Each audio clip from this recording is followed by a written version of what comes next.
평면 벡터의 위치 벡터라는 말을 써봤습니다. 앞에서 우리는 2차원 공간 이런 말을 써본 적이 있었는데요. 자, 마찬가지 이야기일 수 있습니다. 평행하지 않은 두 벡터를 가지고 어떤 p 벡터를 나타낸다라 할 때에 이 A 벡터, B 벡터는 둘 다 위치 벡터를 의미하는 것이고 말이에요. 그래서 두 벡터를 포함한 어떤 평면이 있죠. 그 평면 전체에 있는 모든 점을 다 나타낼 수 있다 그랬습니다. 이 P 벡터가요. 2차원 공간의 평면 벡터이기 때문에 그렇다라고 우리 앞서 특강에서 이야기를 했었죠.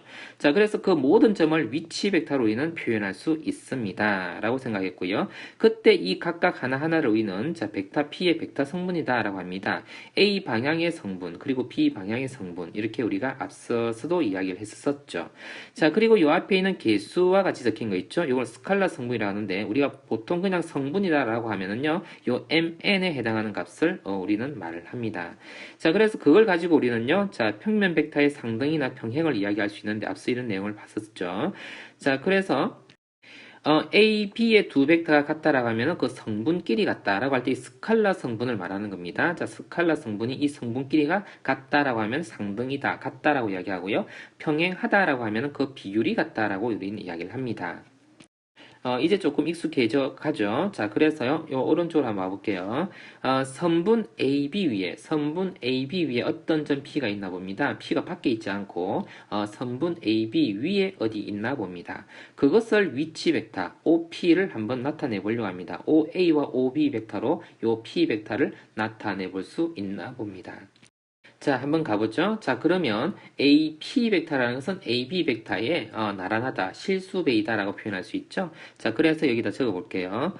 AP 벡터라는 것은 실수배의 AB 벡터다. 우리 앞서 표현해봤는데 한 번 더 해볼게요.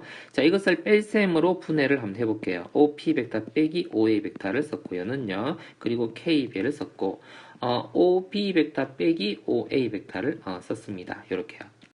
자, 그리고 OP 벡터를 표현해 보려고 자, L을 쓰고 있습니다. 자, 1-K 이렇게 쓸 수 있겠죠? OA 벡터. 그리고 더하기 K의 OB 벡터. 앞서 우리가 이런 내용을 본 적이 있습니다. 자, 이러한 조건을 만족하게 되면은 자, P라는 것은 자, 일직선상에 존재하는 어떤 점이다라고 이야기를 했었습니다. A, P, B가요. 그죠? 자, 그런데 우리 문제에서는 뭐라 그랬냐면 선분 AB 위에 제한되게 요 위에만 존재하여라라고 이야기를 하고 있습니다. 자, 그럼 이것이 뭘 의미할까?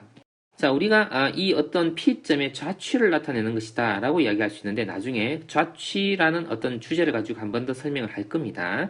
자, 그런데 지금 한번 되짚어 봅시다. 만일에 K 값이요 0이었다라고 한번 해봅시다. K가 0이었다면 P점은요 K가 0이었으니까 1 곱하기 A, OA K가 0이었으니까 OB 이렇게 되어지겠죠. 자, 한번 생각해보죠. K가 만일에 0이었다고 하면은요, OP 벡터는요, 어떻게 해요? OA 벡터가 됩니다. 그쵸? 자, K가 1이었다고 한다면요, OP 벡터는 어떻게 됩니까? OB 벡터가 됩니다. 마치 이것이요, 일직선상에 존재한 어떤 자취의 형태로서의 K에 따라서 이것은 마치 시간축과 같은 또 다른 어떤 축이 되어집니다. 자, 그건 좀 더 나아가는 어떤 이야기고, 자, 지금은요, 여기 값에 대해서만 일단 주목을 한번 해볼게요. OB 벡터. 그러니까 K가 1이 되어지면 B에 있게 되고 K가 그러면 만일에 2가 되어지면 어떻게 될까요? 란 추측도 되어지죠. 2가 되었으면 P는요, 아마 이 지점점 바깥으로 벗어나 있는 어떤 점으로 갔을 겁니다. 자, 그러면 생각해보죠. K 값에 따라서 P 값의 위치가 달라지는 거예요. K가 마이너스 1이었으면요, 아마 여기 어디쯤 있었을 겁니다.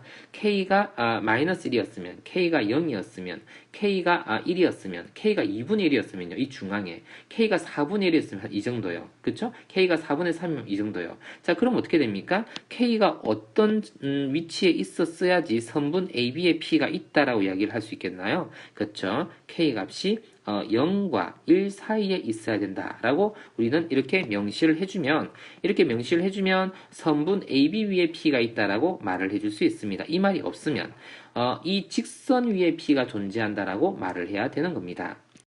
자, 평면 벡터를 가지고서 아주 묘한 형태를 한번 만들어 봤습니다. 자, 이 사실은요, 나중에 직선의 방정식이나 자취의 방정식이나 등등에서 아주 자세하게 한 번 더 다루게 될 내용입니다. 자, 또 평면 벡터로서 어떤 적용이 되어지는지 한번 봅시다. 평행사변형 O 그리고 C, D, A라는 OP라는 것을 자, OA와 OB 성분으로 나타내려고 하는데 한번 생각해 봅시다. OP 벡터는 그리고 M배의 OA 벡터 그리고 더하기요 N배의 OB 벡터로 표현한다라고 하겠습니다.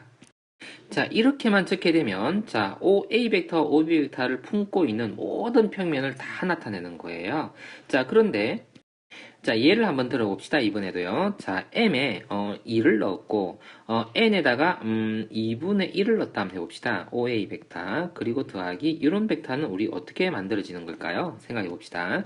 자, A 방향으로 두 칸 올라간 겁니다. 요 지점요. 그리고 B 방향으로 반만 올라간 겁니다. 자, 그러면 어떻게 해요? 요러한 벡터 그리고 요러한 벡터의 합 벡터로서의 요 지점을 나타내는 겁니다. 지금 우리가 원하는 어떤 이 평행사변형 내부가 아니죠. 어쨌거나 이 점을 나타낼 수 있다랍니다. m과 n을 적절하게 사용해주면 이 평면 위에는 어떤 점이든 다 표현할 수 있다는 이야기인데 이건 지워놓을게요. 자, 그러면 우리는 자, 요 평행사변형 내부 또는 경계선 위를 나타내려고 하고 있거든요. 자, 그러면 어떠한 표현이 가능할까요? 라는 이야기입니다.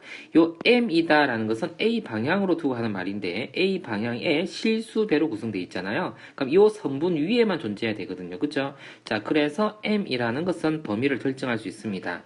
m이라는 것은 0에서 1 이하 이 사이다라고 볼 수 있고요. 이 n이라는 것은 여기서부터 2까지 그러니까 한 칸 간 것이 아니라 두 칸까지 간 것을 허용하는 겁니다. 그렇죠? 그럼 n이다라는 것은요.